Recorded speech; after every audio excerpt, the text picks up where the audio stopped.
चलो हाँ जी जी, ये जो जन जन की बात कार्यक्रम शुरू किया है आपने, आज मैंने लवाड़ी हलके के तकरीबन 10 गांव जन जन अभियान के तहत शुरू किए हैं। आज 10वें गांव में आप लोगों से बातचीत हो रही है। जन जन का मतलब जन जन, आम जनता, साधारण जनता के बीच में जाकर उनकी मूल भावना को समझना, उनके बीच में बैठना। राजनीति में अमूमन हम देखते हैं कि राजनीतिक लोग जो हैं वो आते हैं, भाषण देते हैं और चले जाते हैं। और हमने भी ये महसूस किया कि लोगों की मूल भावना जो है वो इसके विरोध में है कि हमारी भी बात सुनी जाए, टू वे कम्युनिकेशन हो।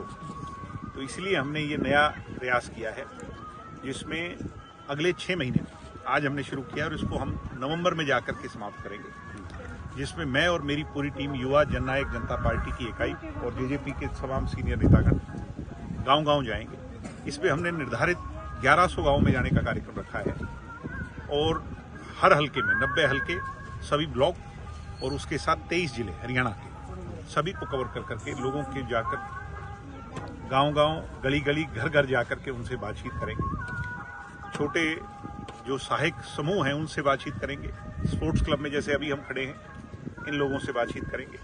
कमिटीज हैं, कहीं मंदिर की है, गुरुद्वारे की है, मस्जिद की है, कहीं किसी और उसकी है, उनसे बातचीत करेंगे। ऐसे ही एक बहुत माइक्रो लेवल पर काम कर करके अगले 6 महीने के अंदर हरियाणा प्रदेश की जो मूल जन भावना है उसको पार्टी के साथ सम्मिलित कर करके खड़ा करने में हम कामयाब होंगे, जिसकी शुरुआत आज हरियाणा के अंतिम छोर डवाली से हुई है और बहुत ज़्यादा अच्छा रिस्पॉन्स मिला है। जो उम्मीद करी थी उससे भी सवाया रिस्पॉन्स मिला है। आप देख रहे हैं कि हमारे कार्यक्रम निर्धारित 5 बजे तक के थे और अभी भी अनेक कार्यक्रम बचे हुए हैं।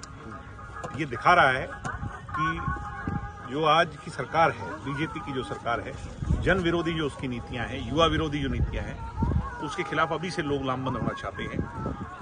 बहुत से लोग ये चर्चा करते थे कि बीजेपी को उखाड़ फेंकने का काम कहां से होगा। मैं आज कह सकता हूं, अभी तो भविष्य के गर्भ में है, मगर मैं ये बात कह सकता हूं कि बीजेपी का खूंटा उखड़ेगा तो हरियाणा से ही उखड़ेगा। भाई साहब 1.5 साल हो गए हैं करीब बीजेपी को सत्ता में आए हुए। आप भी इस विधानसभा टोटल करप्शन रिप्रेजेंट कर चुके हैं। टोटल आज करप्शन, पहले दिन क्या क्या समस्याएं लोगों की मुख्य तौर पर आ रही है? टोटल करप्शन में डूबा हुआ है, क्राइम में डूबा हुआ है, खिलाड़ी बदहाल है, कर्मचारी बदहाल है, साफ सफाई नहीं है, पीने की व्यवस्था के लिए लोग तरस रहे हैं, पानी नहीं है, खेतों में खेत तरस रहे हैं। हर तरीके से आज की जो सरकार है वो विफल सरकार है। देखो, कुछ कमी हमारे में भी है। समाज को भी ये समझना होगा कि राम के नाम पर वोट जब देते हैं तो फिर काम की उम्मीद नहीं कर सकते हैं। मैं नसीहत नहीं दे रहा हूं। हरियाणा प्रदेश की जनता बहुत जागरूक है, समझदार है कि आगे राम के नाम पर वोट देने से काम नहीं चलेगा।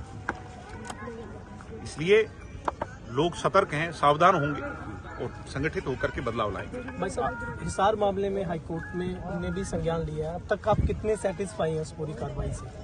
माननीय उच्च न्यायालय का जो फैसला आया है, नोटिस इशू हैं और पुलिस वालों पर गाज गिर रही है। जिन लोगों ने सरकार के कहने पर गुंडई का रोल अपनाने का काम किया था, गुंडागर्दी की थी, अब उन लोगों को जवाब देना होगा। एसपी को किसका इशारा था? हमारी लड़ाई व्यक्ति विशेष से नहीं है, हमारी लड़ाई व्यवस्था परिवर्तन की है कि कल को एक कोई साधारण व्यक्ति हरियाणा में जब सड़क पर चल रहा हो तो पुलिस अपना रंग बदल करके उसको पिस्तौल दिखा करके सड़क पे बीच सड़क ना रोक करके परेशान और प्रताड़ित करे। उसकी जो सामाजिक इज्जत है उसको ना लूटा जाए। उसको लेकर के हमारी लड़ाई है, गहरी लड़ाई है, लंबी लड़ाई है। इसका परिणाम एक दिन में नहीं आएगा। हम पढ़े लिखे समझदार लोग हैं, हम अपने अधिकारों को जानते हैं, हमारे फंडामेंटल अधिकार को जानते हैं। हमारे मौलिक अधिकार से कोई उसकी छेड़छाड़ करेगा, हनन करेगा तो फिर उसको कड़ा और बड़ा सबक सिखाएंगे। पूरा विश्वास है हमें उच्च न्यायालय पर, और क्योंकि ये मामला पेंडिंग है कोर्ट में तो मैं इससे ज्यादा इस पर टिप्पणी नहीं कर सकता। और मुझे उम्मीद है कि कल को ये सब लोग जो जिम्मेवार हैं इनको एहसास हो जाएगा, इनके आकाओं को एहसास हो जाएगा और ऐसा कोई जरूरत नहीं करेगा हरियाणा के साधारण व्यक्ति को परेशान करने। भाई साहब, आप HPSC में बाहरी चयन को लेकर काफी लामबंद है, जेजेपी भी है, इनेलो भी इसके विरोध में है। क्या रणनीति है? HPSC के विरोध में नहीं है हम, HPSC की कार्यप्रणाली के विरोध में। और HPSC की कार्यप्रणाली जो आज चल रही है, वो लोग कौन चला रहे हैं एचपीएससी को? हरियाणा के लोग नहीं चला रहे, बिहार के लोगों के हाथ में एचपीएससी है।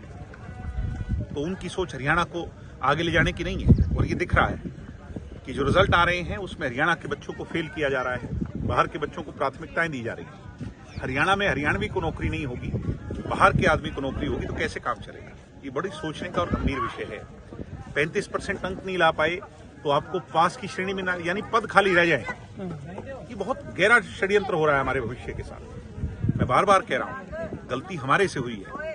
हमने राम के नाम पर वोट दिया, हमने काम के नाम पर वोट नहीं दिया। उस गलती को हम जितनी जल्दी सुधारेंगे मिलजुल कर, पूरे हरियाणा प्रदेश के लोग, इस बीजेपी की विभाजनकारी पार्टी को हम उखाड़ फेंकने का काम करेंगे। भाई साहब, पेपर लगातार लीक हो रहे हैं। हाल ही में ये खुद करवा रहे हैं, ये खुद इन्वॉल्व हैं।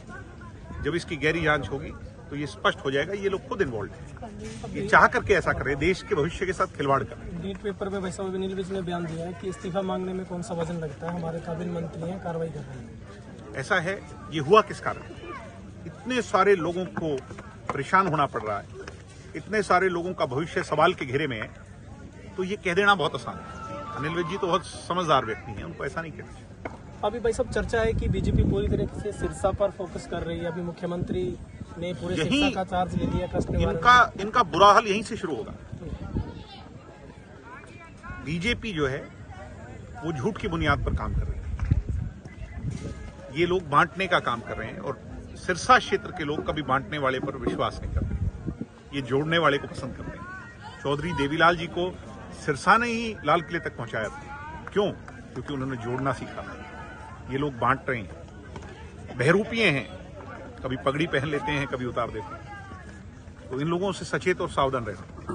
ठीक है, थैंक यू सर।